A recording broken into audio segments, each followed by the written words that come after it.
All right, welcome back to another episode of my movie review series, episode 272.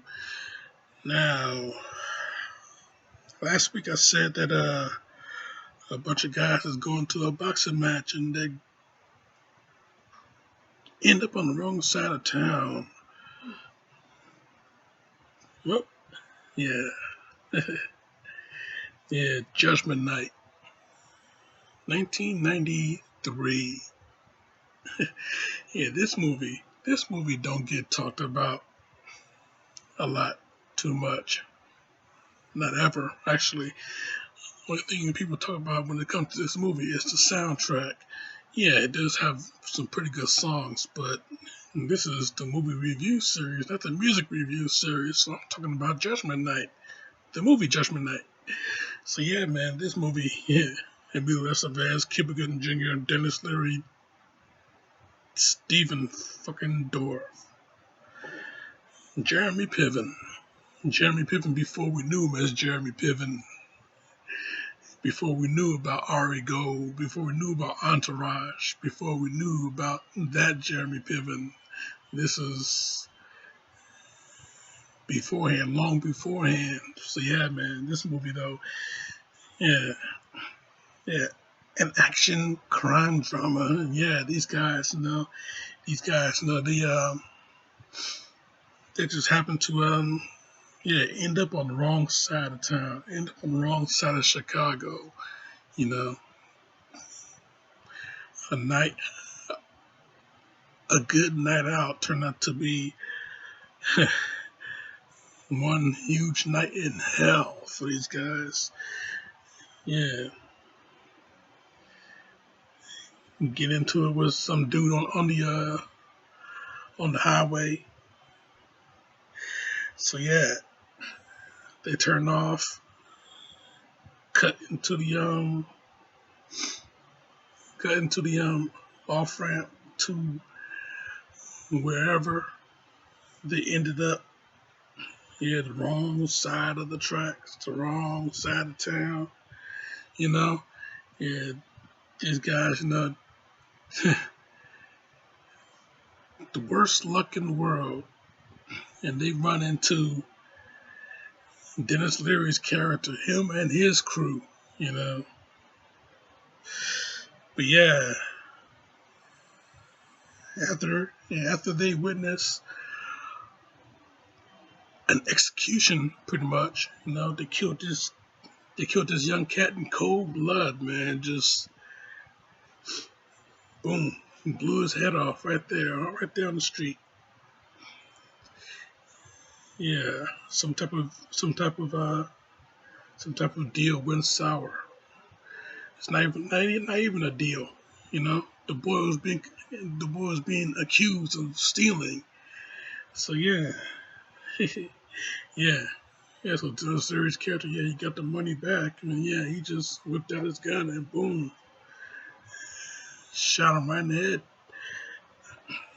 But yeah, the rest of the guys, the good guys, the guys that ended up on the wrong side of the tracks, the wrong side of town.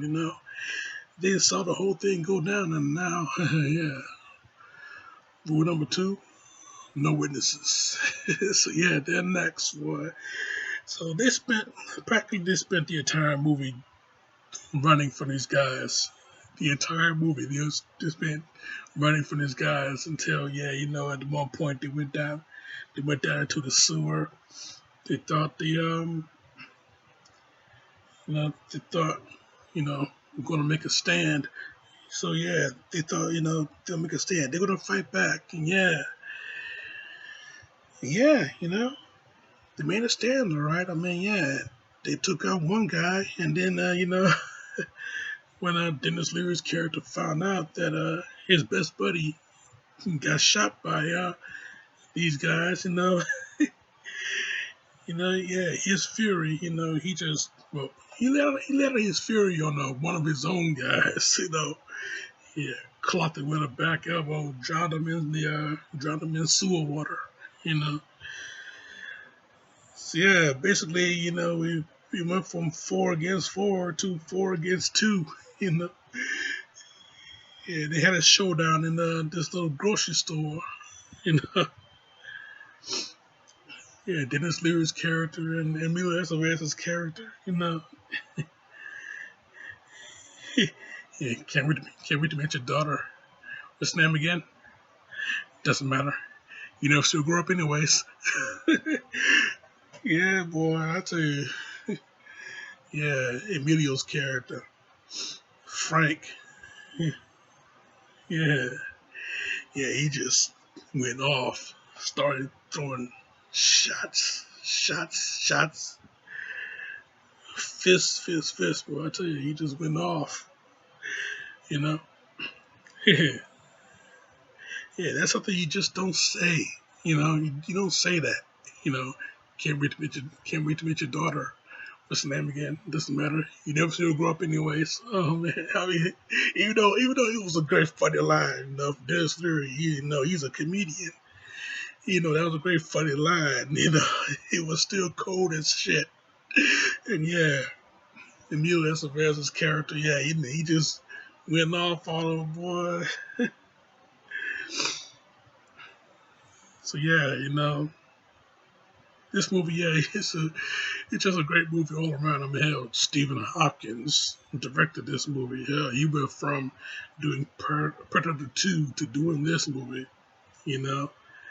And yeah, if you saw my review on Predator 2,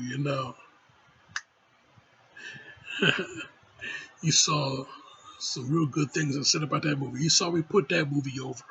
So yeah, Stephen Hopkins, yeah, he directed Predator 2 and came off of that doing this movie. Hell, you got Alan Silvestri doing the score. Alan Silvestri, the legendary Alan Silvestri, doing the score on this movie. And yeah, speaking of Predator 2, if you hear the score in this movie, it sounds very similar to Predator 2. I mean, even though he don't recycle his stuff the way the late great James Horner did it. James Horner, he recycled scores from movies that he has done. He will recycle it. I mean, 48 Hours films and Commando sound very, very similar. Yeah, but yeah, with Alan Silvestri though, you know, he don't recycle his stuff, but he will he will bring similar sounding stuff in another project, but you tweak it to make it sound a little bit more different than what you thought you heard back in the last one he did. So yeah, I tell you,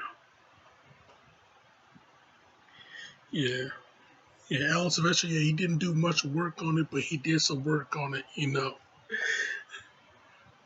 But yeah, great stuff though. I mean, all the running that you guys, yeah, you guys are in great shape to do all that running and throughout this whole movie. But yeah, when it really got, I mean, hey, this movie did not slow down though. I mean, hey, besides from all the running that they done, this movie really did not slow down. We had a few calm moments here and there, but that was just for the the building of the suspense. This was a very suspenseful movie. I mean, they really utilized sound and no sound at all. I mean, you know,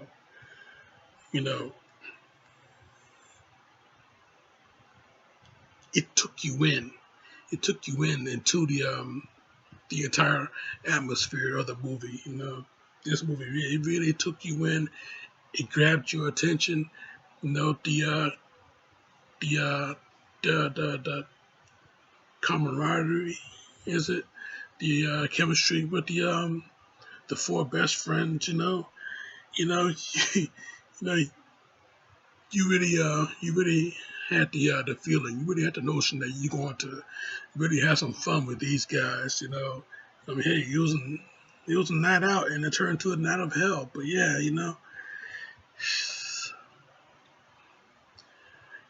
it gave you a good vibe. That's what it did.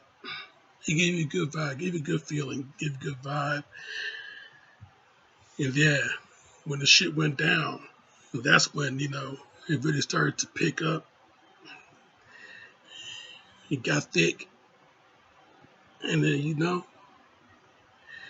it build and build and build throughout the whole movie. I mean, yeah, like I said, it didn't slow down at all.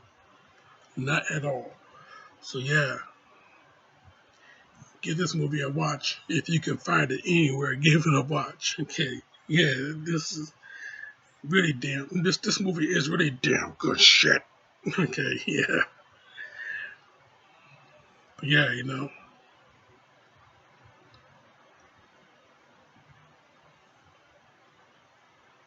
yeah, you know, nothing much more I can say on it. I mean, yeah,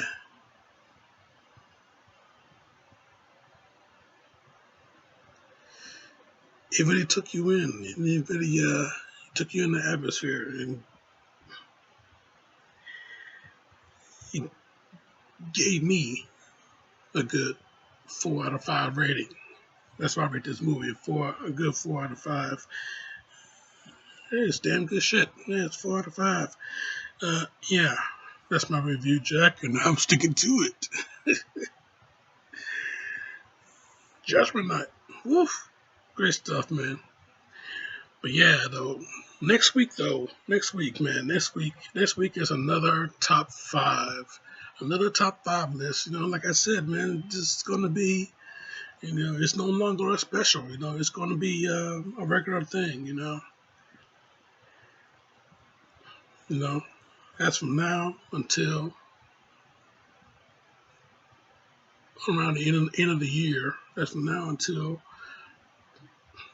December. I'm going to go every other month with these top 5 lists. Well, for the remainder of this year, anyway. I don't know about next year, but yeah, every other month I'm going for the next top 5 list. But next week, start of the every other month. This week, another top 5. So you keep it locked right here for that. Check out my other shit right here. Subscribe to me right here. But in the meantime, in between time, chat, this show is all